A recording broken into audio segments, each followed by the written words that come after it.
So let's talk Arcade Fire Yeah, let's do because it. this record is what number is it here on our list? It's 151. 151. On the new 2020 list, this is the 500th album. This would have been our first episode if we Crazy. did that. Is it? I Is think it's a it? great album. I've seen Arcade Fire Mhm. 4 or 5 times. One of the times I just saw them at the Brooklyn Paramount. They played their new record, Pink Elephant, all the way through. It was good. And then they came back out and then they did Everybody Now, Wake Up. They Yeah. did Reflector. Like they put on a good show. And then they do this thing, and they did this in Brooklyn too. When I saw them at Barclays, they have this, like, I guess there's this like African group that like travels with them and plays like tambourines and congos. And then they just like, they did Wake Up to end the show, and then they just walk off stage through the audience and like with the African people like hitting the congos and shit, and then they go outside, and then it started this, like, they get on top of like a car and just everybody's like dancing for another like 20-30 minutes. Great live show. And by the way I started doesn't mean I don't like Arcade Fire. I do like Arcade Fire. Yeah. I just don't know if it should be this low. I think the 500 is actually closer than 151. Yeah. I would be curious to see not where this like I think this low to me is probably more reflective of its average voting and not its mean voting, because I think Fair. this is a lot of people's favorite album of all time. Like, this is their number one. Like, it's this and then Pet Sounds. Because this album is a lot of people's OK Computer. Like, it, like, you know what I mean? Like, it is this album first. It's not, there's not a ton of people that are ambivalent about Arcade Fire. So I think that the reason that this is categorized where it was is to a lot of indie music fans. This is it. This is like the pivotal number one album for a lot of people.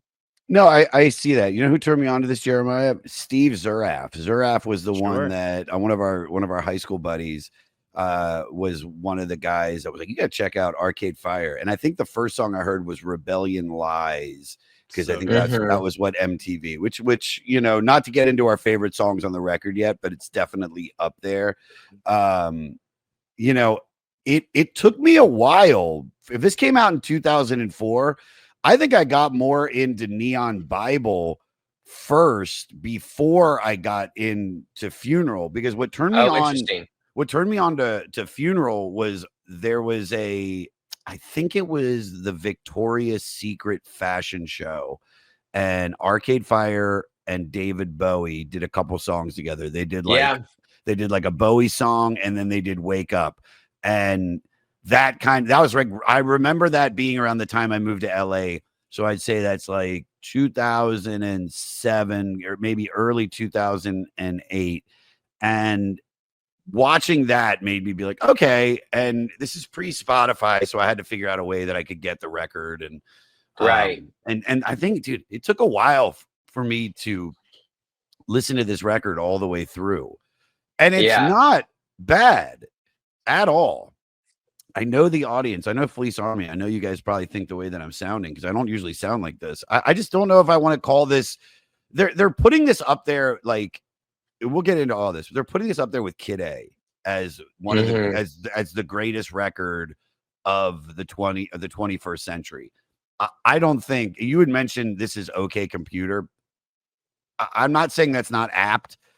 I just think that OK Computer did something so different, because you have the Benz and you have Pablo Honey to compare OK Computer to. We have nothing to compare this record to. So in a sense, this is them coming out. Is it revolutionary? It did change indie music moving forward, because I don't think you have bands like Modest Mouse.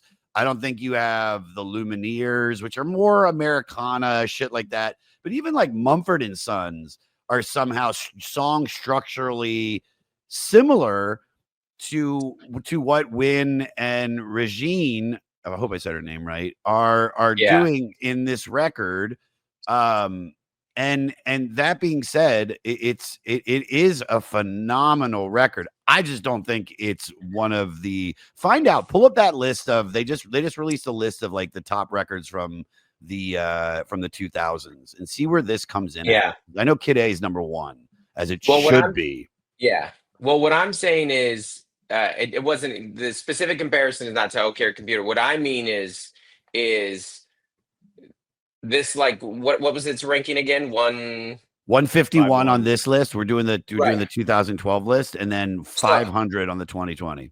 Right. So a segment of the population is exactly where you are, which is like, hey, this seems a little high for this album. And then the rest of the population is like that. It should be this is a top 10 album of all time. And so I bet no one thinks that this is properly ranked. Does that make sense what I'm saying? Like, sure. So I think this is a ranking that is almost out of respect for the reverence that some people hold this album in, especially as a debut album, by the way, for it to be this influential and talked about and monumental, and to have especially a wake up like an anthem that is still in commercials now. We did have you been to JFL? Like in Montreal, they have the hotel, the Hyatt, and then they have this big outdoor area with a huge stage. And in 2015 or 16, we did an outdoor show for like what they quoted was like 15,000 people. I would say it was probably closer to like 4,000 at the most. And a lot of them were like, French Canadian families. So the first thing they said to me was like, don't cuss. And then I think the first thing I said when I got out there was like, what's up, you French motherfuckers? And we thought it would be good to open with the beginning of Wake Up, because they're a Montreal band. So we came out with like, oh, right. Gotta go. They could have given a shit. They really did not give a fuck. Like, I think in a way that they were over it, you think, or I don't even know it. I don't even know if it's that. I don't know if it's like they, Richard Ashcroft right now has been opening for Oasis, and they call Bittersweet Symphony the British national anthem. And is it the most popular song, out of British history? Of course not. Is Richard Ashcroft one of the biggest bands in England or in English history? Not at all. But everybody knows Bittersweet Symphony, where Wake Up. I think just French Canadians are cunts. So I think like there's like I mean, we don't have a big French Canadian listening base, Jeremiah. So don't make your face like I'm not offended. It's just quite the generalization. Well, I don't remember the number. This didn't Wake Up didn't go very high on the billboards, not compared to Bittersweet Symphony. I mean, that's like one of the most known songs ever. So I agree with you that like I always use like my dad test. My dad has not heard of Arcade Fire. He has not heard the song Wake Up, and if he has, it was in some movie trailer once. I've been in the same boat. Yeah, so it is, but he's heard Bittersweet Symphony. He would whistle along to it if it came on. So yeah, I agree with it that it's not for a segment of the population, absolutely, but it is not in the zeitgeist of you're the casual music fan in a way that a Bittersweet Symphony or like a Creep or something like that, a song that really broke through. There's so many, and there are so many great songs on this record. I do think a couple we'll get into the filler. We'll get into what we love in a moment. We'll go through the tracks, but let's take it back let's find the exact date. This record came out on September 14th, 2004. Should I do the history before I ask Dustin how he got into it? Because the history it's really short. They're a Canadian band. He's in a relationship with Regine. Win Butler. They start recording this in their apartment. And the beginning of the record, this album's broken up into two parts. So you have the opening, the first 4 tracks, is it? Which are the neighborhood, what would you call them? Suites, tunnels, then one I can't say at all, Power Out, and Kettles. And then you have the second half of the record. The band starts recording it they all start experiencing death in their families. Like everybody starts losing shit. Right? Yeah, it's crazy. All of them start losing shit. They link up with the producer. Well, no, they were working with him. I guess it was their engineer who they start recording at this place called Hotel to Tango in Montreal. They're doing it all on analog recording format. They're not using a lot of studio tricks. The reverb that they're using is real reverb from old instruments. They finished the record and they hate it. They do not want to release it. Like the band doesn't think it's good. Wynn thinks this is a terrible record and he's convinced to release it. And then of course what happens is it becomes, a life-changing, music changing. Let's call it that. Because like I said, man, it definitely changed the sound of music from when this record came out. A lot of copycat bands came out. A lot of people had a weird instrument in their band all of a sudden. That was one of the main things. You're like, does Florence and the Machine have a harp? All of a sudden there was a very unconventional, like, did you ever see that SNL sketch, the new cast member or Arcade Fire member? Mm-mm. It's a very funny sketch. It's very, very funny. And it's right when like Kyle Mooney got on. And the basic idea is it's Tina Fey is hosting and Tina Fey's the host of the show and she's the guest on the game show. And Keenan is the game show host. And they bring out a new cast member and a member of Arcade Fire. And Tina Fey has to guess who's who. And at one of the points that like she can't tell who's who, and she goes, "Can I see them with some old timey instruments in their hands?" New SNL cast member. Here, do the one with Regine and girls. With Keenan, you can cut it off. Yeah. That's enough. What of a that. pro! Half of those, all that cast members are gone except for Keenan. He's still there. Yeah. Well, the idea that it was just the ridiculous. Those look stupid. I know the instrument that Regine, right? It's the weirdest that I've never. Yeah. What is that thing? So I was saying the first half of the album, dubbed The Neighborhood Suite, centers around a town struggling with a power outage in the middle of winter, based on personal experience during the North American ice storm of 1998. Yeah, you grew up in two areas where you've never had an ice storm, have you? No, we've had some floods and some fires and the occasional earthquake, but no, we've not had. Ice storms have not been the one that have gotten us. Have you ever seen the movie The Ice Storm, where it's Ang Lee, Sigourney Weaver, Kevin Kline? It takes place in the 70s. Tobey Maguire, Christina Ricci. It's about swingers. Yeah, dude, we should watch it. It's a great movie. I don't know why I brought that up. This is not an ad for that movie, but if there's people that are out there that have seen it, they know what the fuck I'm talking about. Is this why you brought me here, Josh, to pitch this movie? And Aliens. You have to watch Aliens. So pull that up. So take me back to 2004. Like, what's going on in your life, and how do you get into this record?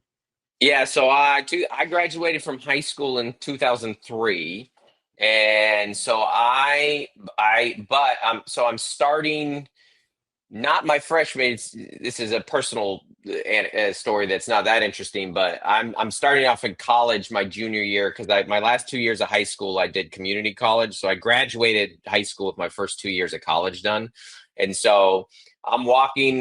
This would have come out in the fall 2004. So it's a good time to be getting into music because it's a transition time in my life because I'm going off to college, right? You're moving out, you're leaving the house with my dad. I grew up and south of Seattle in Federal Way, Washington, raised by my dad. And so I'm walking the campus of the University of Washington. I got my iPod, you know, with music that I'm literally, oh, oops, sorry about that. I'm literally burning, you know, transferring the CD into iTunes. You remember, I remember how tedious it used to be to get the music actually onto. And I was trying to remember where it like popped, but I think so the radio station that I listened to growing up is I listened to a ton of radio growing up because I was raised by a single dad. We didn't have a ton of money. The most music that was played in my house was my dad's music, which was all like outlaw country, Hank Williams Jr., Johnny Cash. Like I kind of grew up Take on that. this job and shove it, boom, boom. I'm gonna shoot you in an alley because you stole my moonshine, girl. I love that music. I do too, yeah. And I mean, country got such a bad rap because of late 90s, early 2000s country. But anyway, so but the music station that I listened to the most was our alternative station, 107.7 The End. And they would play, and Wake Up would play on there. And it had to have been radio play, or at least somebody told me about it. But I do remember buying the album. I went to Easy Street Records in Queen Anne, bought the album, put it in a CD player. Then eventually, so this was listened to headphones with wires as I took the 31 bus from Ballard over to the U District and walked around UW in between classes. And like that was one of the introductions for me for the idea that you could have your life like curated music playing, and it made so you all feel like you're in a movie.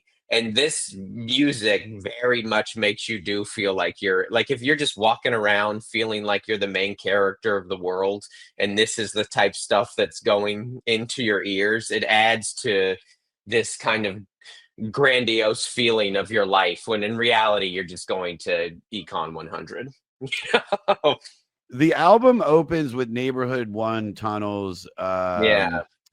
Theatrical is the way I would call this. It almost feels like they're opening up the curtains of a, you know, 1865 like, you know, Canadian pub. The lyrics describe grieving against a town buried in snow, with a young man who escapes his neighborhood to meet his girlfriend in the town square to plan their future as grown-ups. According to Wynn, the guitar part was accidentally recorded with a microphone meant for vocals on the other side of the recording room instead of the intended guitar microphone. This tape was kept in the final version. That is one thing that I will say after I watched the document, about the making of this, is that it has a very unique sound, and the fact that they did this all analog, and it kind of goes. It's so funny the way Arcade Fire started as like, you know, like Pilgrims, and now they're like, we are Arcade Fire. We are from space, and we are flying in super torpedo spaceships.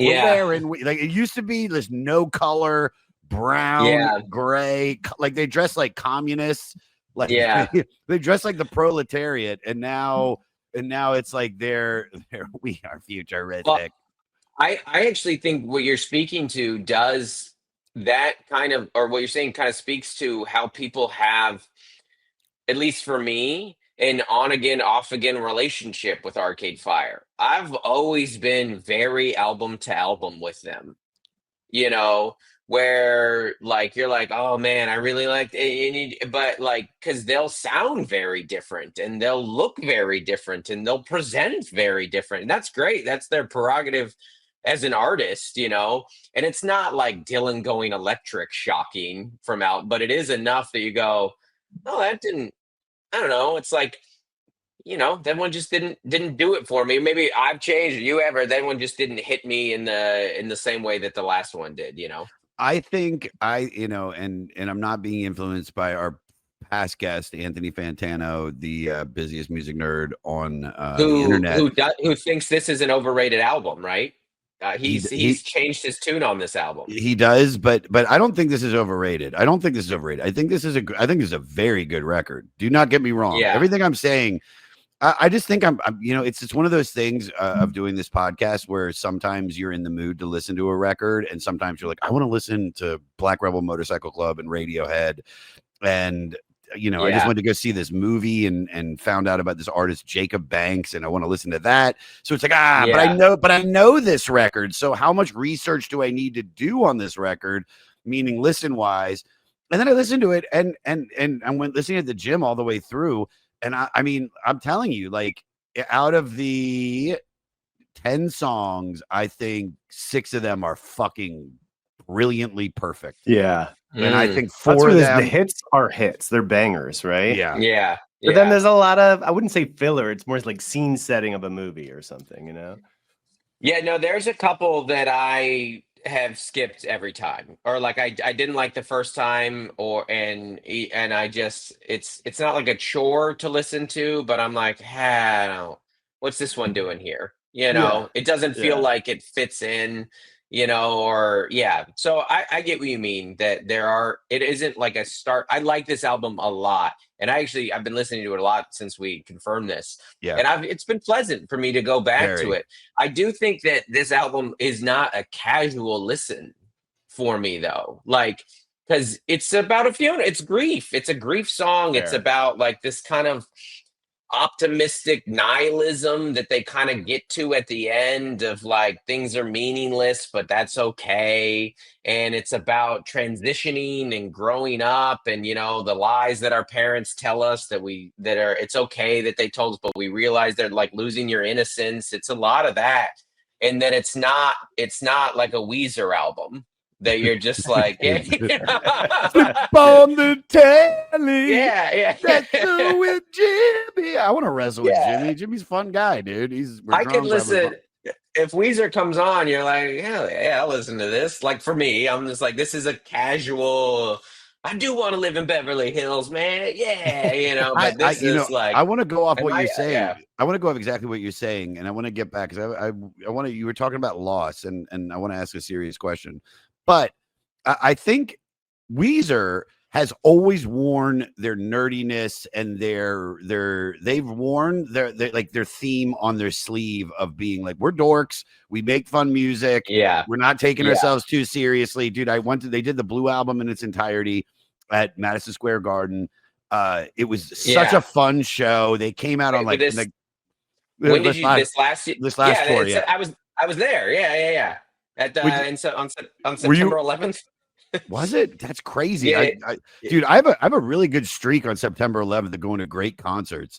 Except on the actual September 11th.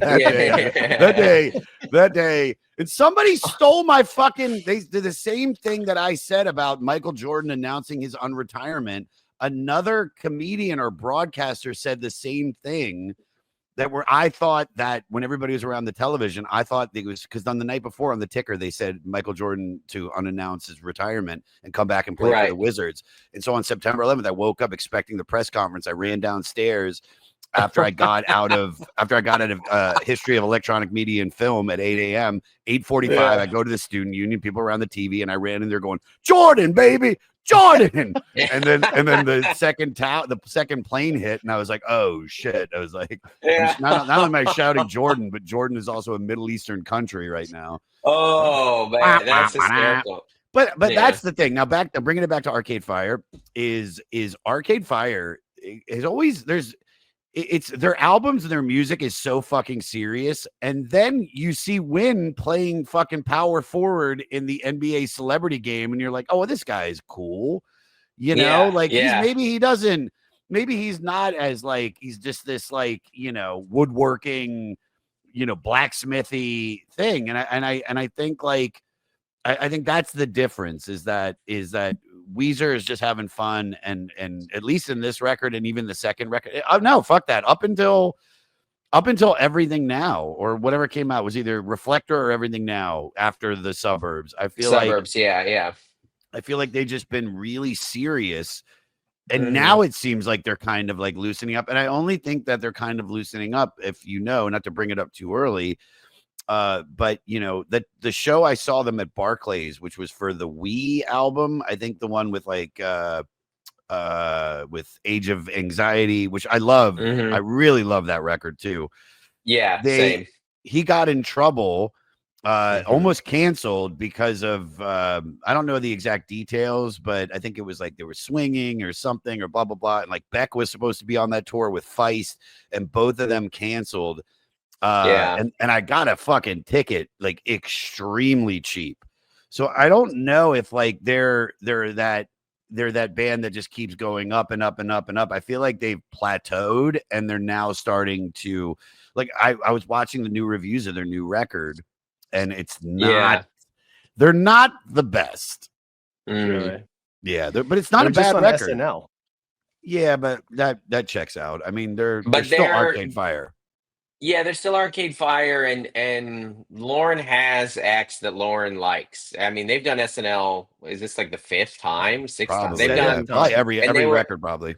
Yeah, and they were on the anniversary show, so that's been kind of an open door for them. So definitely not canceled for sure. No, like no. Sort of thing, yeah. Yeah, exactly. I think it was definitely bumping the road, and it's definitely anything that they release or anytime they're talked about, that will be in the comments somewhere. One of those type cancels, you know, like a Louis one, where you're like, yeah, there's been a bounce back, like as far as like touring and releasing and stuff and projects, you know, but they're like this will always kind of be attached to them. I at least from my perspective. Speaking of them, somebody building a tunnel to meet a girl in the town square. What is the craziest shit you ever did to get laid or get with a woman? Oh, I'm the wrong person to ask on this. I mean, I get married at 19. How about that? Okay, well, you must have done something in high school. Like, snuck out of your parents' house, like yeah. There's been a couple. I've been with my wife since high school. We met in high school, and you know, when she when she graduated from high school, her family moved to Lancaster, California, which is the worst city in America. I hate it with everything in me. I actually don't have anything negative to say about any city except Lancaster, California. I hate it with my whole heart. But you must have never been to Naples, Florida, which I will be in September. You got to butter up your audience. Yes. So my dad worked for Alaska Airlines, and he was like in cargo. And so we could fly like non-rev for like $20, like non-rev, you know, tickets. And I would like, I had a job at the time, but we were dating and we were in college and she was living down. I would fly down to Southern California for the day and fly back that night for like $40, you know, because I had to go to school or work the next day. So there was a summer there where I flew down for a day trip to meet her in LA, probably 6 or 7 times, you know, so because she'd moved and she was going off to school too. You know how it is, like when you're like, oh, we were together and now you're going off, and you're like, hey, please don't forget about this guy that you like from Seattle. And I was kind of trying to convince her to go to college in Seattle at the time too, which she eventually did. And then we got married and lived up there and stuff. So that was, it wasn't sneaking out. I wasn't supervised enough as a teenager to really even being like, if I were to sneak out, my dad, I think, would have just thought I was leaving. He wouldn't have cared. Like the first time I smoked pot was with my father, you know, like, so and it was, did he open up to you? Did he open up to you about Alaska Airlines? You're like, man, goddamn, these people's fucking bags. We just throw them to shit. Yeah, he's like, dude, let me tell you. Luggage. He's like, this freaking union. If I gotta pick it again, you know, they're getting greedy. And I'm like, I don't know about unions, Dad. I'm 12. Sounds like a complex issue. Yeah. So no, that was my family. I wasn't like a rebellious kid, anyways, but I think if I ever would have lashed out, it would have almost been like to try and get noticed. Like, hey, remember that every once in a while you need to, like, my sister is 3 years older than me. And when she graduated and went off to college, I think mentally my dad was like, they're both gone now. I like your So, dad. I like your dad. yeah, he's a cool guy. I'm cool close guy. to my dad. We're still very close. Still very close. So, yeah. All right, moving on. Neighborhood 2, definitely different than the opening track, which I love. I love how you open the record with that first song, and going into this, there's very magical. There's a much more of a sense of urgency. It's faster. It's driving. Emotional lyrics. Let's see. It's a reflection on the feeling of alienation and the search for escape, with references to the Soviet space dog.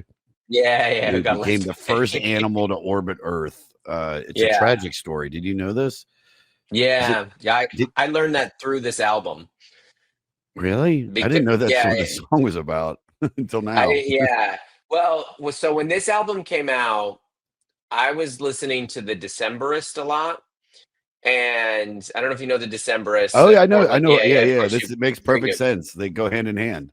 They do. And I remember being like, are these true stories or not, these songs? Because the Decemberists, for those who don't know, and I'm sure a lot of yours do, they make up fake stories in their songs. There are these anthems, there's these tales, and it's very fun. I like a fake story in a song, you know, and so I remember being like, for the first song, when I'm like, is this an actual thing that happened? Because, you know, we didn't have as many. There weren't as many Fantanos out there. There weren't people doing reviews as often. It's harder to get information about records back then as it was now. And this was like, what is this song about? What is this reference to? Who is Alex? You know, I didn't know if the stories were true or not. So I remember doing like some deep dives, and I was like, oh, this is about the Soviet dog and being alienated and feeling alone and stuff. I had no idea. Oh, but that dog was the first living creature in space. That's so fucked up, dude. I feel bad. They had monkeys too. Nah, it says the dog, dude. It says the dog became the first animal to orbit. To orbit Earth. All right, orbit Earth with no plan for it to return. Dude, I feel weird giving dog from Moscow. I feel weird giving Lekka a Xanax if she's going on a plane. Could you imagine and now I don't even give her anything because she gets the deal and she just lays there. Could you imagine being a dog and like, if I can treat with it, not food, because that's all you think, and then it's just like yeah. It's not great. It's not great.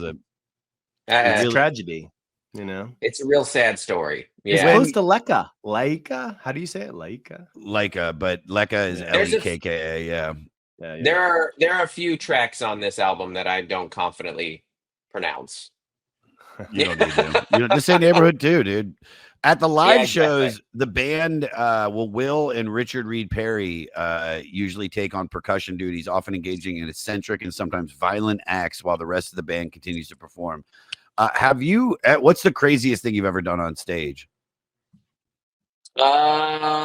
Could be like, have you got into fights with hecklers, like really bad? If anything ever come to blows, you ever had somebody try to attack you? No, I've never had any. I've seen plenty of tapes and anymore of people getting on stage. I got booed off stage at a college once. That was pretty rough. Let me give some more light to this story. So it's getting dark in my room. I'm going to open this blind so I can so it might be a little. Yes, yeah. Look at that. You know. There we go. I feel more confident now as a man. I did a college where, you know, these college gigs where you're supposed to go up and do 60 minutes and you're introducing this story takes a bit of a setup, but it's in the middle of nowhere. It's day 11 of 12 on the road. I have a skin infection. I'm sick. I just need to do this Tuesday night gig at 9 p.m. in the cafeteria or whatever.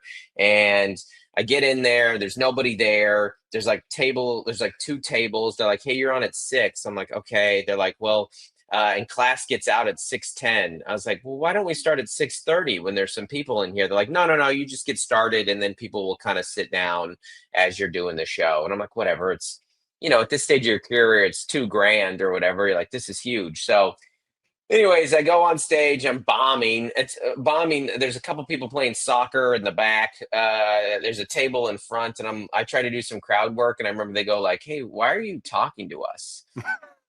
And I go, well, I'm trying to do some crowd work, it's a comedy show. And then they go, we didn't ask for this. And I was like, and I remember being in that moment being like, they are right. I'm interrupting them. They're here trying to study. And anyway, so sure enough, class gets out and I'm on stage, and in the distance is the cafeteria, and everybody starts getting into the cafeteria and ordering their food. And all I can hear is like a murmur in the back. And then I keep hearing like the sandwich lady yelling out the orders, like, Josh, turkey on rye. Like, and I kind of do some bits on that. And that's like, I'm supposed to do 60 minutes, by the way. And I'm sick. And I'm like, and the masses, the mob kind of gets the sense that there's a comedian bombing on stage. So like suddenly there's like blood in the water, and they start heckling. And they start like yelling, and there starts to be like some booing. And I'm like, dude, what am I supposed to do? I don't even know how to, nobody's in charge. There's nobody, there's no club management. There's no security. Yeah. And nobody's policing the room. Exactly. And I'm trying to do some crowd work. You're trying to do I'm also like 5 years into comedy. I'm pretty green at this point. And at one point I go, anyways, yeah. So I'm trying to ask some guy his name, and I go, what's your name? And he goes, D. I go, what? And he goes, D's nuts. I fell right into that, dude. I did, yeah. And as I said it, there was like a beat, like a theatrical pause, like, and then there's like, people started jumping on the tables and like booing me off like that, or like going crazy. I'm like, what is going on? And I'm like, and then people aren't even listening to me. I'm supposed to do 60 minutes, right? Oof. I looked down at my phone for the time. I'm at 17 minutes. Been there, dude. And I just go, and I didn't have the skills to get out of it. I'm like, I didn't know what to do. And I'm like looking around for help or anything. And I just put the mic in the stand and I go, I don't need this. And I walked out. Oh, did you get paid?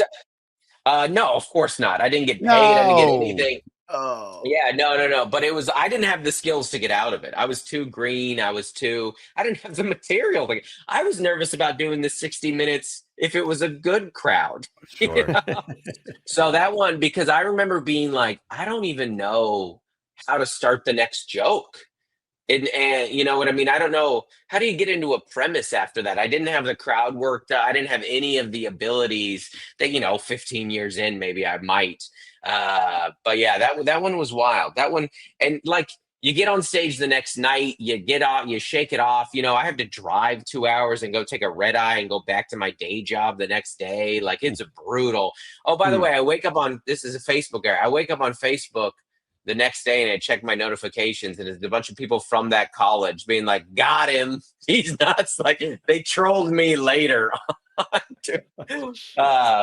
And they, all the like stuff about like, you're stronger and, failure, you get back on it, you get back on the horse, it makes you.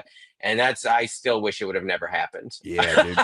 Never go to St. Mary's College in Frederick, Maryland. That's where it is. Yeah, yeah, exactly. Yeah. Dude, I've never been booed off stage. And if anybody ever boos, I'm going full Burr in Philadelphia. I think you just burn that motherfucker down, dude. Yeah. And I mean, that's, again, if I had any of this, I was too green. I just didn't have, I didn't have that, when Burr was in Philly, he was a 15-year comic. Sure. But, but also Burr. I you know what, I do reflect, I have been booed, and it was at the rave in Baltimore that I was supposed to do an hour at a rave on a huge, like 30,000 person rave. And same situation when the boos were coming, they started throwing shit at me at this one stage of like 3,000 people. And I look over at my buddy and I say, how much time do I have left? And he's like, dude, you've got 53 more minutes. And I'm like, oh my God. And I just stayed up there because it's a rite of passage. And I was a year and a half into stand-up, and eventually I think what you would have look, and you're like you say, you're green, and I get it. It's like it's the worst situation to be in as a young comic, because you're already in that thing where it's like they're not laughing, and so you don't have them. And so, you always see that new comic like tell a joke, and then he's like, and that's when I said, you get it. And then there's no laugh, and then he's just like, all right. And then it gets that awkward moment where it's like moving on to the next thing. And so you kind of just, I think, what I did was just say, fuck it, dude. If I get off, they win. And so I'm going to fucking stay up here, and you figure it out. How much were you supposed to get paid? It was like $2,000 or something like that. Yeah. It was terrible. I regret not staying on for what you say, all the things that are going through your mind as a comic, and I've had since then, a million gigs where, I've been booed since at times. I've done shows where or that you're bombing, or you just have to get through the hour, or it's the drunk late show, or whatever it may be, where you've since done the time. It's the only time in my career I haven't done my time. And so I still think about it, because again, that's a comic. It is the rite of passage. You do your time. You don't let the crowd win. And it's the one time that I was just like, I don't know how to get out of here, You gave up. All right. I want to check on to make sure I get this. Is the next song is the one that I think it is. Okay. Yeah. Un and Sans Lumiere. This is not one of my favorites. It's not a bad song. But it's definitely a calm, and I think it's more like the calm before the storm of the next track, which is Power Out. Do you have any thoughts on this on Un and before we move on to the next one? Because I'd rather talk about Power Out more than I talk about that one. Sure. No, I actually think that the end of this song becomes a different song that is meant to transition to Power Out. You know how the end of this song is a totally different song all of a sudden? It does feel like an appetizer for Power Out.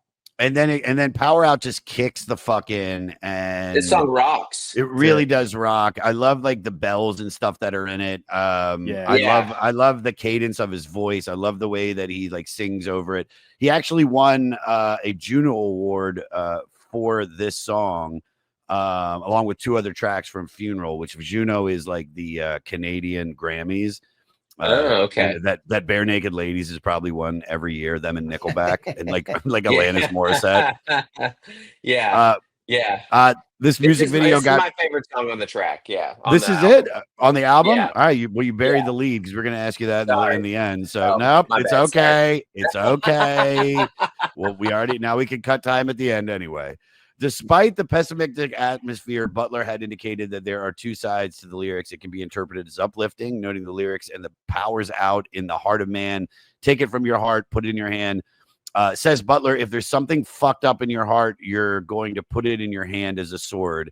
The lyrics also refer to Butler's idea that it's impossible to completely hide one's secrets. A lot of people have the idea that there are aspects of your life that are hidden or secret, but I think that people are pretty much open book.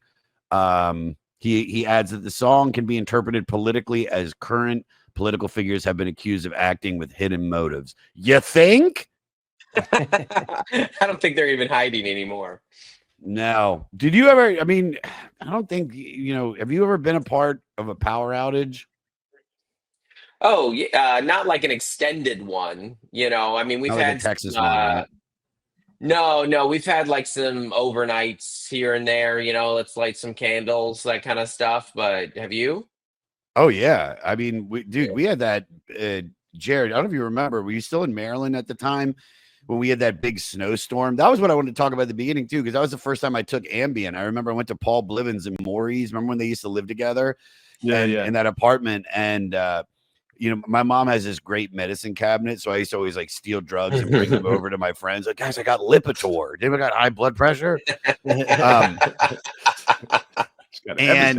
And I brought over Ambien, and I remember I was like, let's each take like two of them, and we all just went to bed. We all just went to sleep and woke up like 8 hours later, like refreshed.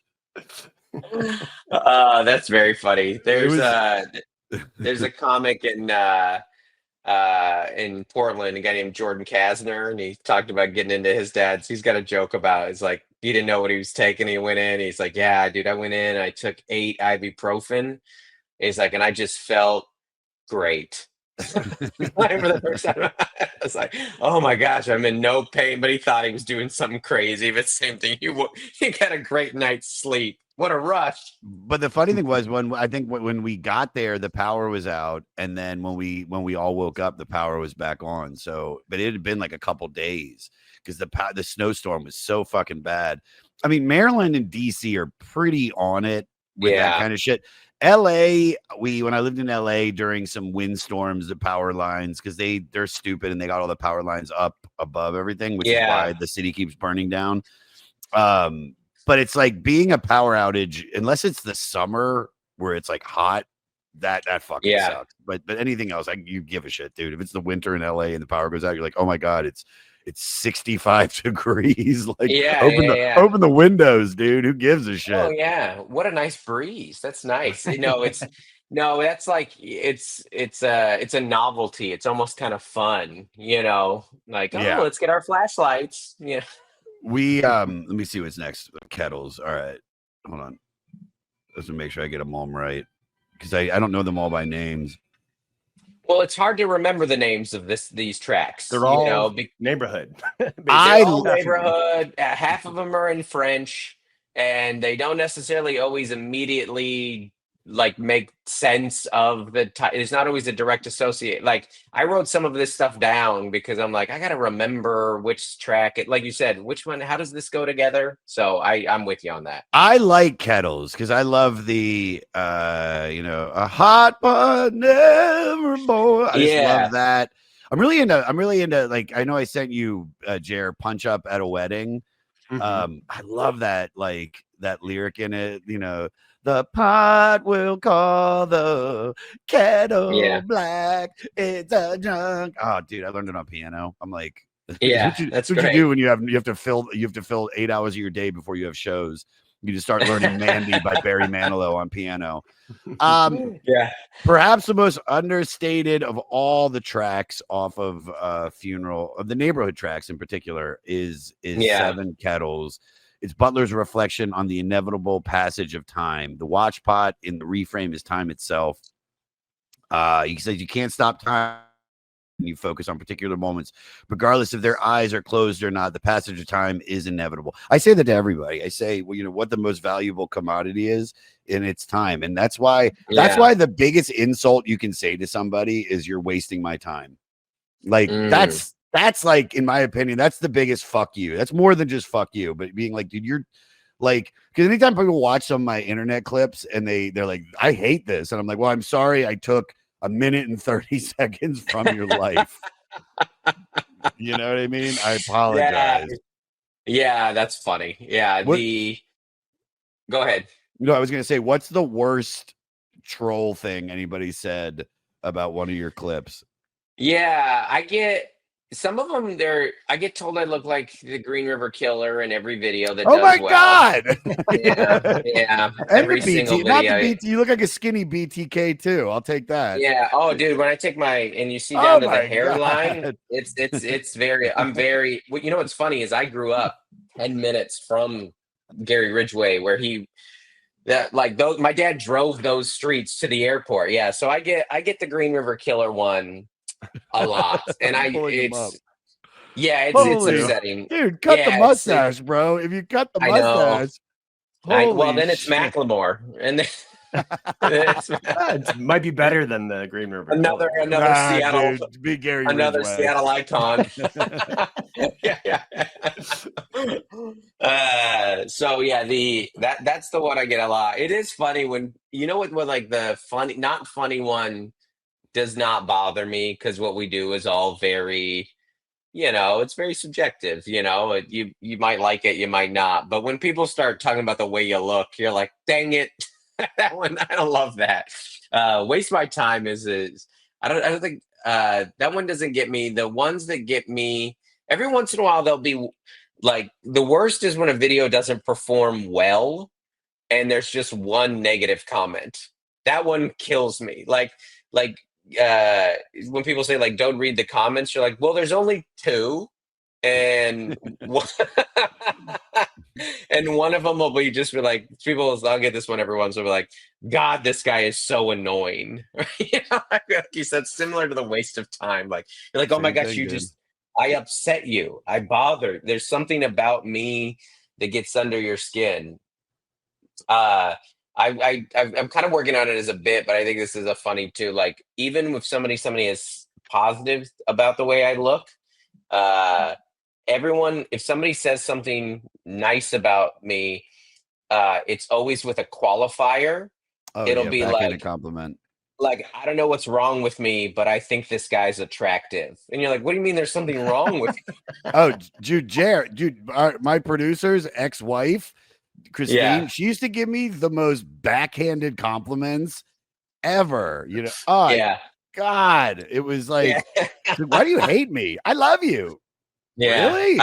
I would never say that. I got one once that said I look like a really tired Donnie Wahlberg. Oh my God, dude. Which is These like, people are nailing it, dude. It's like, that's already the less attractive Wahlberg. And then you added tired. Dude, that Green River Killer thing is, please tell me you say that on stage. Oh, yeah. So much so that, go ahead. I was finish your thought and then I'll say mine.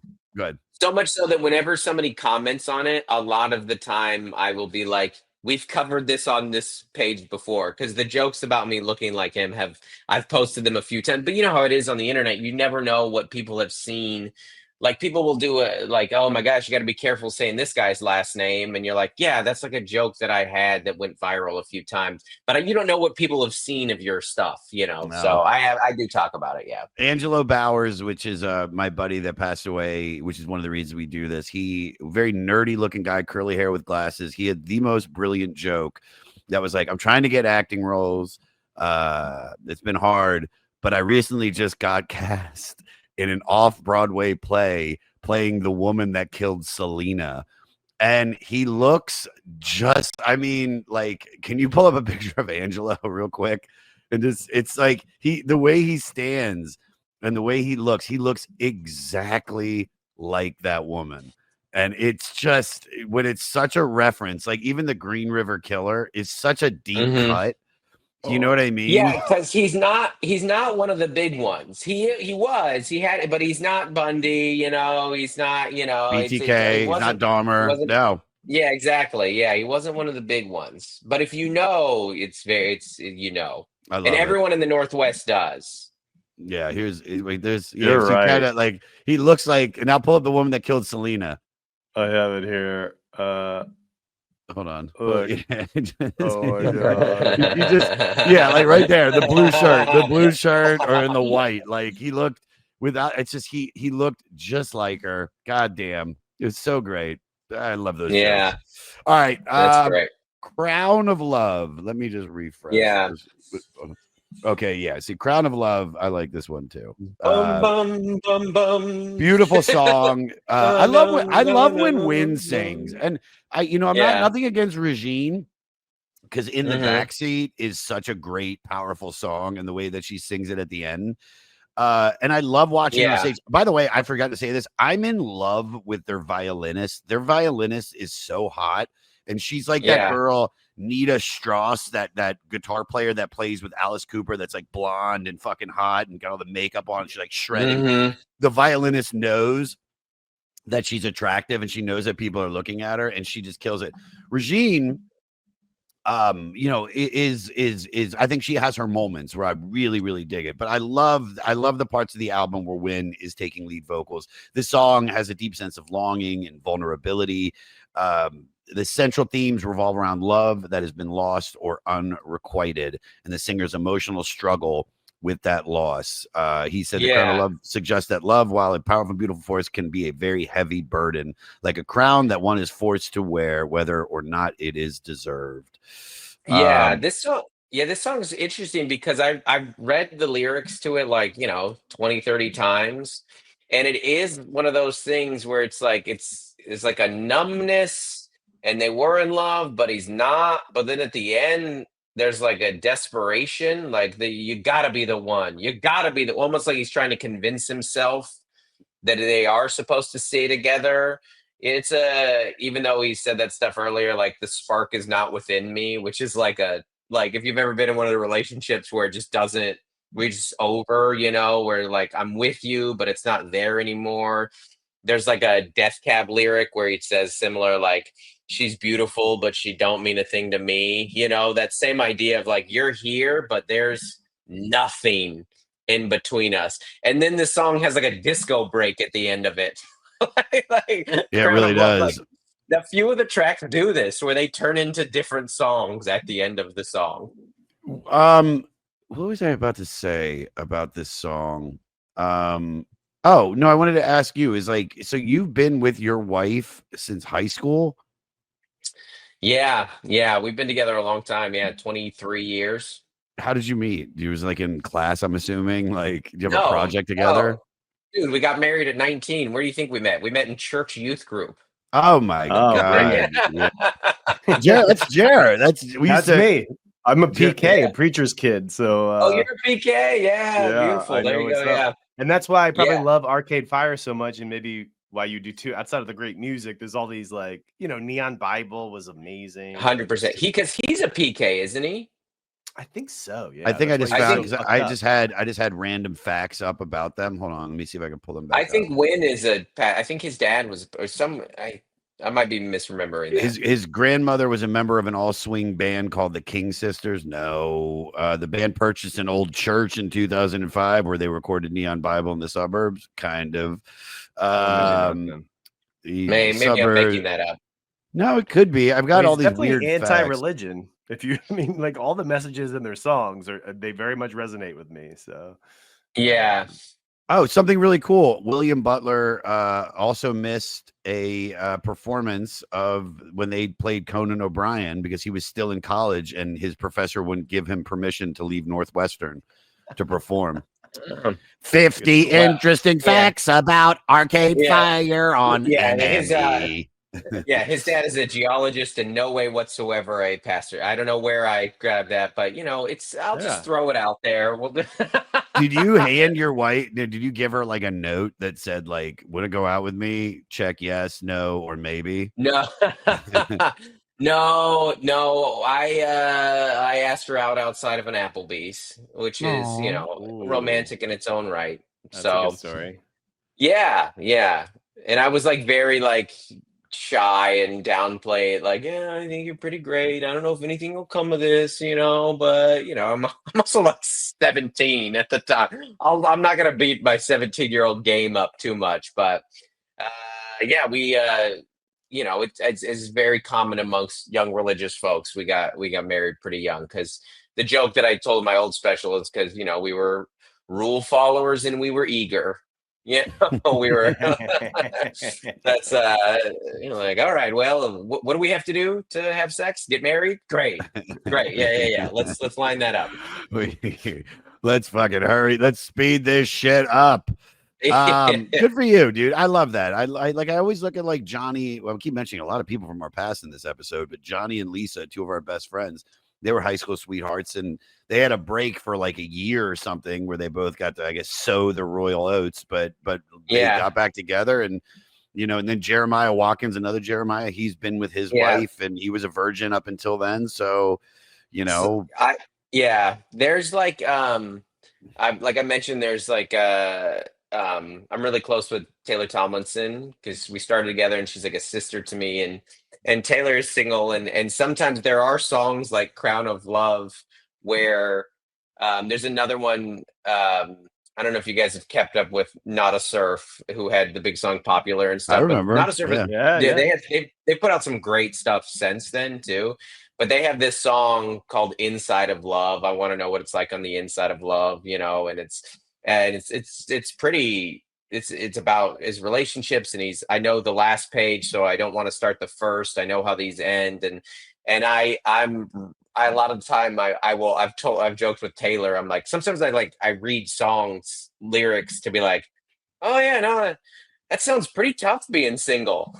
It's just like a naive, like, man, people are really going through out here. You know, it seems like there's a lot of pain going out here. And she's like, you idiot, Dustin. I'm sorry you've been married since you were 15. You don't know what it's like to go through a breakup.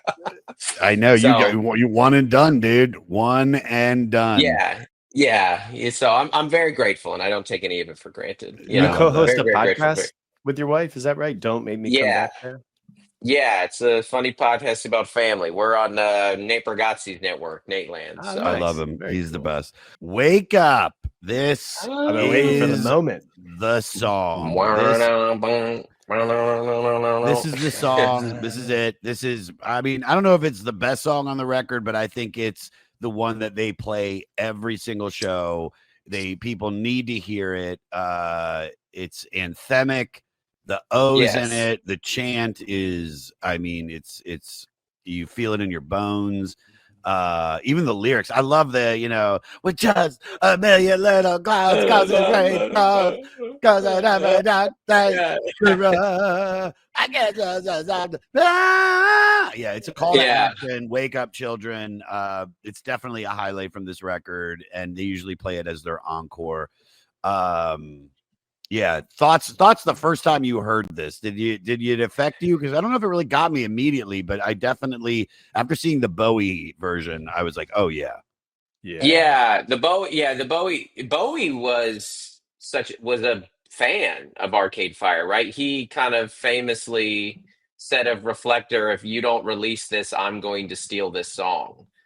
Like, he was a big fan of Arcade Fire. Oh, he knew them before. Yeah. Well, no, I think he heard them. He heard this record, dude. This record, this record, like we talked about, it was probably one of Bowie's favorite records of the year. And Bowie's the kind of guy that probably, I mean, maybe there's an article about it if you want to look it up and see if we can find it, Jer. But like, because I'm just freestyling what I probably think, but I'm just assuming it's the same thing with like Prince. Like, he was like, oh, I like what you do. It's like, we should work together, or we should do something. Yeah. Which I'm sure for them, like, I don't know who your favorite comics were growing up, Josh, or who you said your influences are. I'm sure for Arcade Fire to be like, get a call from Bowie, king of the weirdos, like cool, weird, awesome, they've got to be like, well, where do we go from here?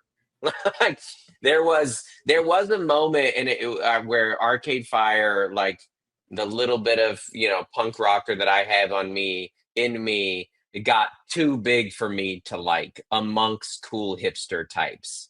And it was not just what he starts doing with Bowie, but I remember Chris Martin said they were the greatest band of all time.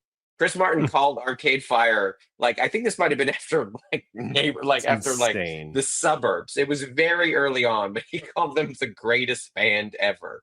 And you're like, okay, it might be time to pump the brakes a little bit. But that being said, this song was, so the right word, anthemic. That it's the great anthem where you don't even have to know the words. A lot of people just sing to just a million, and everyone yelling together. That I think I caught this probably on a radio once, but it is reflective of, we talked about this earlier, like kind of comparing them to Weezer. Like, I kind of have to be in a mood to listen to that song. It's not in this whole album, it's not like a casual listen to me. It's like, I don't know, it's like more like a fine dining meal, or like a deep dish pizza. You're like, maybe once a year. Yeah. Like that. Good analogy. Yeah. Otherwise, it's too much for me. It's like a whole thing for me to dive into this. It's not the easiest album to listen to, but I think, while listening to it, I'm excited knowing that this song is coming up. You know, and it really does, and still has since the first, not the first, maybe I don't know, maybe it did get me the first time, but I just remember seeing the fucking Bowie thing first, but it's always been one of my favorite songs by them. And I think, you get not every band, some bands are lucky enough to write like, 20 songs like this, and just to be able to get one and on your first record. I mean, it's powerful. It's a beautiful song. It has a great message. And Mhm. you know, I think this is like the hard thing about having your best record be your first one. And I don't think The Suburbs is their best record. I know that one album of the year, you know, I think that was kind of that was like a makeup for this one. I think it was like they gave Beck morning phase or morning, whatever that morning record was, when they should have given it to him for Morning View. But really, it's Morning View, isn't it? Yeah, Morning View. No, Morning View is Incubus. Oh, sorry. Yeah. This is like what did Leo finally get Best Actor for? It was like something. Oh no! For The Revenant. The Remnant, which it was like good, you know, but it was like, all right, we got to give you one of these, you know, we messed up last time, you know, so I get that. Yeah. I, you know, it's obviously it's hard with words like best, but favorite, I mean, this certainly is my favorite album of theirs. And it might've been just because it was the debut, because it was the introduction in a lot of ways to not just a whole new band, but like, you know, a whole different kind of sound than I was super familiar with. I mean, there were people like in that scene, like Sufjan, who were doing similar things. And I mentioned the Decemberist and of Montreal was kind of floating around similar time frames, you know, but they, you know, took it to such a more, you know, bigger, both mainstream and bigger, almost like arena type sound with songs like this. And they can fill it, man. They killed the Barclays. It was a phenomenal show. But I definitely, you know, have seen, you know, I know they did Brooklyn Paramount, which they could have done a bigger venue, and because it sold out pretty quickly. But you know, I just think there's been this steady. It's hard when you come out with 3 great records and then they just made this shift. I do like Everything Now. I love that song. I love that song. I love some stuff off Reflector. I love some stuff off We. The new record I haven't really listened to yet. But then like it's like this. It's like where you're gonna get, because the next song I want to talk about is Rebellion Lies, because I don't like Haiti. I think Haiti is, even though I skip it every time. Every time I skip it. Yeah. And it's just a chore for me to listen to. Yeah. I feel bad because this is a song that means a lot to her, you know, but it just has never done anything for me. Means nothing to us. We don't give a fuck about Haiti, dude. It's not even that. Just the song, you're like, all right, especially, and maybe it's just like a comedy lineup that, you know, somebody has a hard time following the act before it. Yeah, you're right. No, you're right. You're right. You are. That's a really nice way to put it. The next one's a great track. Give me lies, give me rebellion lies. Rebellion lies. Come on, rebellion lies. Why you can't decide. I love this song so much. Yeah. By the way, before I forget, you mentioned We. The Lookout Kid, Unconditional, great, is actually my favorite Arcade Fire song. Ooh. So, which even though the album is not, I like the album, but as like a dad, that song is, and it's like my wife's one. That might be my wife's top 5 favorite song ever. Yeah, it's very great, very, you know, there's no rock without there, you know, soul. It's all, there's no God without a soul. There's like, it's a tearjerker of a song. So they are, even that was kind of like a redemptive, because you talked about they kind of like maybe popularity and mainstream kind of plateaued, but like out of nowhere they released probably my favorite song of theirs, which did make me as a fan. I was excited. I love that you love that song, because I love that song too. But that's the thing about where they've gone. They're not writing these brilliant records anymore to like the passive fan that wants to be involved. Yeah. They're writing, I'm getting 3 great songs and then the rest I could give a fuck about. Or I'm getting 2 great songs and the rest I could give a fuck about. Or even sometimes like on Reflector, 1 great song, which is Reflector, and then the rest I could give a fuck about. I love, dude, when The Suburbs came out, not even The Suburbs, when the song The Suburbs came out, me and a comedian, Benji Aflalo, were driving down to San Diego to do a gig, and I had to drive his like BMW because he wanted to sleep or something. And on the way back, we were listening to a radio station and they played The Suburbs. And then I went home that night and on YouTube, I listened to The Suburbs at least 100 times. Like I loved that song. I'm not, but the rest of the record, it has some great songs, but there's some stuff in it. I'm kind of like, okay, it's fine, but I'm not, right. You know, I think like, and we've talked about it and already said it in abundance, which is the first two records are, I think, Arcade Fire's best work. And then like you said, Lookout Kid, Age of Anxiety, Rabbit Hole. I mean, there's some good shit, but and that makes me go, oh, the album doesn't suck because that stuff's on it. But this one has, you know, like I said, I'd say 6 to 7 out of 10 songs, and one of them being Rebellion Lies, which, you know, that's what's great about Haiti is that you know that this song is coming up because after listening to the album a bunch, I know that I was like, oh shit, Rebellion's after this.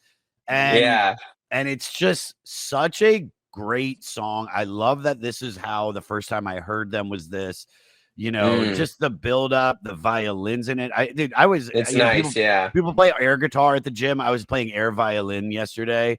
And this song is about the lies that your parents tell you as a child. What's the biggest lie your parents ever told you? Or like, not even biggest lie, but like not Easter Bunny or Santa or shit like that. Like what's... Oh, you know, this might be more of like a heavy one. My dad was very good about not letting everyone know how much the divorce was my mom's fault until I was an adult.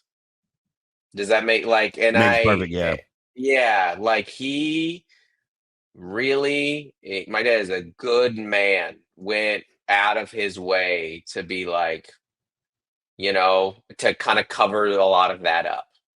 And now as an adult, you hear some of the stories and you're like, oh, oh my, wow. So that was it. And you're like, oh man, like, and as a parent, you realize like there is an element of you're not always lying to your kids, but you are withholding. Sure. Because you're just like, you're not ready for this. You can't hear this. And it is for your own good. And you would never understand that as a kid. You're like, tell me the truth. And you're like, yeah, you know, it's actually, you're not ready for this. So that was, you know, that one is one that I've realized in like the last 5-10 years of relationship with my dad. Yeah. As you should know, as you get older, but maybe as a kid, that's got to be too heavy. It's the same.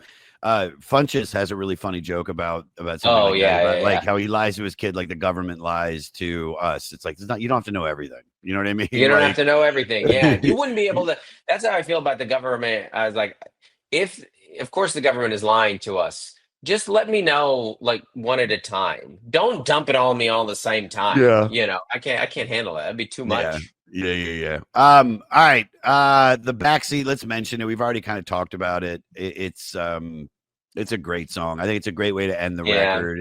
I definitely think it's probably one of Regine's best songs that she's done with them, because and especially towards the end of it when she really goes into that like powerful like wail. I think it is. You know, I think it is the perfect song probably to end the record with. I agree. You know, I love the sequencing of this album. You know, it's not a no skip record, but the songs on it that rule fucking rule. Yeah.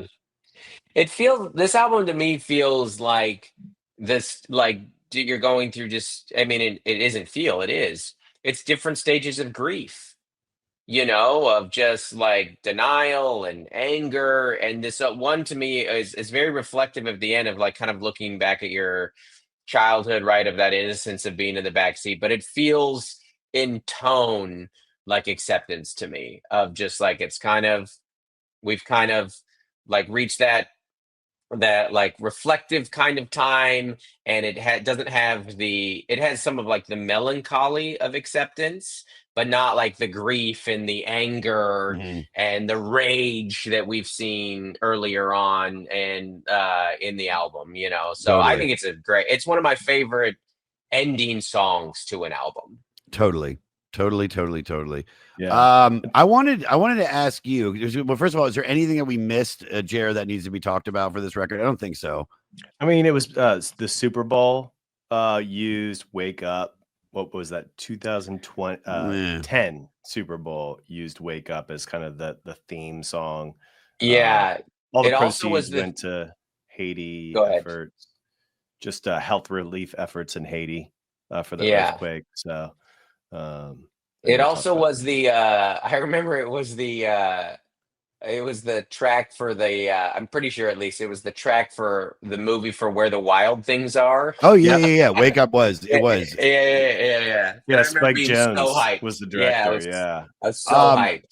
So because you normally would ask what your favorite song is, which you already said. Sorry. As I did, no, it's fine. So I want to ask you. I want you to rank all the Arcade Fire records from best to worst. From best to worst. I'm gonna pull them up just so it's easier for me this way. Is that okay?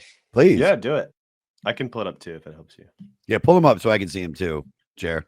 I'm not gonna throw in Pink Elephant because I haven't. Can I pass on Pink Elephant because I haven't gotten into it enough? Just put that as last right now because so that'll be the bottom one. Yeah, this will be amended. Yeah. So we've got 1, 2, 3, 4, 5, 6 to rank here. Yeah,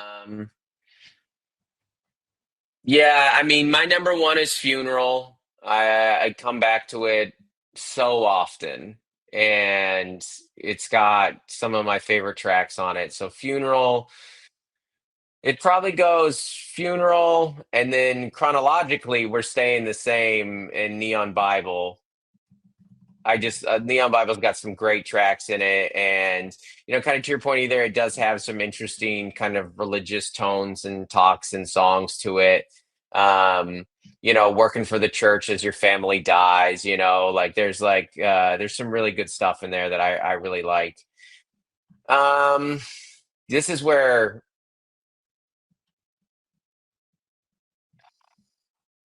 it's Suburbs and then kind of a tie for Everything Now, Reflector and We. I know that's kind of a pass, but you were kind of getting at it earlier, Josh, of just like they each have some stuff that does something for me, like a couple track.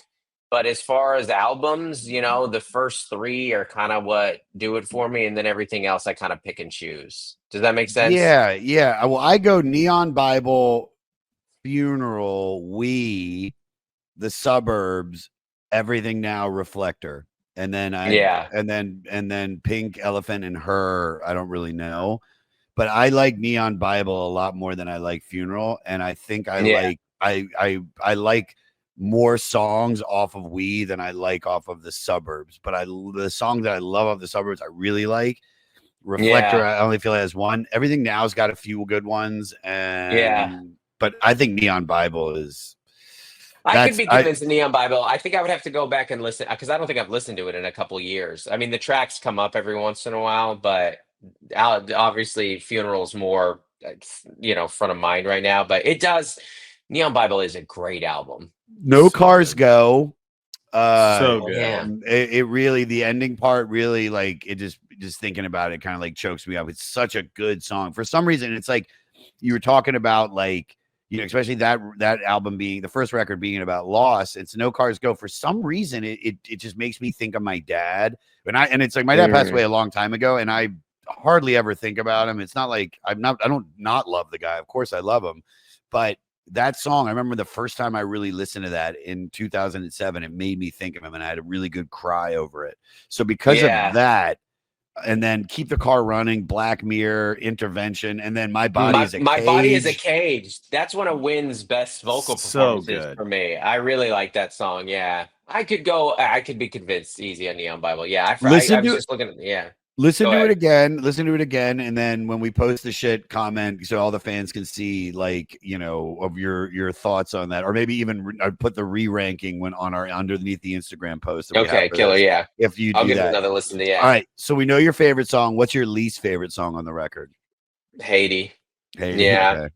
Yeah, it's not a bad song, but again, I think I like the analogy I used earlier. It kind of got buried in the lineup. Did You know? Can you fuck to this record, or have you? Yes, and probably yes. You Yay! know, All right, I love yeah, that. yeah, yeah, yeah, yeah. No, I'm a little indie rock kid. You know, there's some you know, in some ways, I think it shows Power Out is the most versatile track in a lot of ways. You know, because you can work out to that song. You know, you could make some more aggressive love to that song. You know, but you got to be careful on this. You couldn't pull the full album because you might you might get into something a little too heavy grieving wise than Oh you want yeah, for a moment there. the ending For is certain very tracks, yes. emotional. Very, very Yeah. emotional. I just can imagine you like eating box to like Ready to Start off of the suburbs. What would be your elevator pitch to get someone to listen to this record? Like, how do you sum this album up? That's a great question. I know the question. It's to me, this is like such a, you know how when they talk about comedians, sometimes like Hicks will ruin a generation of comedians behind them. Yeah. I do feel like this album led to some crappy music. And so in the elevator pitch, you almost have to go, we're back in 2003, before you've heard a lot of the annoying stuff this was Fantano's big critique of this. I heard of watched his YouTube video on it. It was essentially the music that it led to annoyed me. And you're like, well, that's not a great critique. You know, that's not their fault. But you know, it would be, hey, we're gonna give you an alternative music that is blended with this weird kind of folksy Americana, and it's gonna have almost like a depth of lyric that a lot of like the grunge lyrics had. That you're like, I'm sorry, we're talking about death in this right now. So it's I think it's, as you know, as a 40-year-old millennial from the Pacific Northwest, I mean, that checks a lot of boxes for this guy right here. You know, for so, sure. and I also think that this band is very like very visually interesting too, which I think did lead to a lot of their success. I think that I like that you said that about the Seattle. Maybe I think that is a reason why this record probably resonates, you know, with the rain and the mood. It's like, it is a very, you know, British or Seattle sound type record. It's like you only get that kind of emotion when it's like you're locked inside and it's only sunny for, you know, maybe 30% of the day. That's what I'm telling you, Josh. I'm listening to this song in my wired, you know, air headphones, and walking in the drizzle through Red Square in the University of Washington. And you said this movie, you know, this feels very theatrical. It makes you feel kind of theatrical, and you know, it looks like an indie movie. Yeah, it feels like you're in an indie movie while you listen to this and walk through a rainy day in the Northwest. I love it, dude. Please come back on. This was so much fun, man. We'll have you on. Thanks for having me. We got at least 151 more records, so be on standby. Oh, thank you. I would love to. Yeah, and this one, this isn't like my absolute. I know we're trying to wrap here, like wheelhouse as far as music knowledge goes, but it was kind of like that second wave of music that I got into as a young adult. So. Yeah, stay in touch. I was excited when this kind of popped up and to be able to talk about it. So the last thing I wanted to share, just sorry, but because we only have Arcade Fire for one, is they also did the score or the soundtrack for Her. All right, that's fine, dude. We don't need to know that. We were about to stick the fucking landing, and you're like, wait. Yeah. So when you do Ready to Start was directed by Charles Lightning at the Empire in London.